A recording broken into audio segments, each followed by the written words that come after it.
តើអ្នកទាំងអស់គ្នាមានដឹងអត់ថាការរៀនជំនាញវិស្វកម្មគ្រប់គ្រងខ្សែសង្វាក់ផ្គត់ផ្គង់និងស្វ័យប្រវត្តិកម្មអាចឲ្យយើងមានឱកាសការងារអ្វីខ្លះដល់ពេលដែលយើងរៀនជំនាញនេះគឺយើងអាចមានឱកាសការងារដូចជា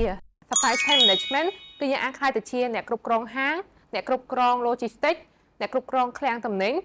អ្នកគ្រប់គ្រងការបញ្ជាទិញអ្នកគ្រប់គ្រងយុទ្ធសាស្ត្រអ្នកគ្រប់គ្រងខ្សែសង្វាក់ផ្គត់ផ្គង់ចំពោះ Self Employment គឺយើងអាចក្លាយទៅជាពាណិជ្ជករនាំចេញនិងនាំចូល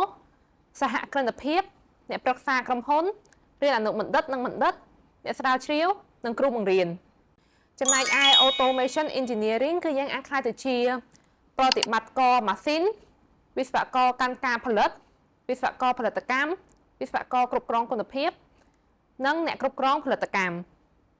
ចាំបើសិនជាបងប្អូនមានបំណងក្នុងការស្វែងរកការងារធ្វើកម្មសិក្សាចង់ប្រឹក្សាយោបល់ទាក់ទងនឹងបញ្ហាផ្សេងៗឬក៏សម្រាប់ក្រុមហ៊ុនដែលចង់ស្វែងរកសិស្សនិស្សិតទៅបម្រើការងារអាចទាក់ទងមកកាន់ Telegram របស់ UICC តាមរយៈ QR Code និង link ខាងលើ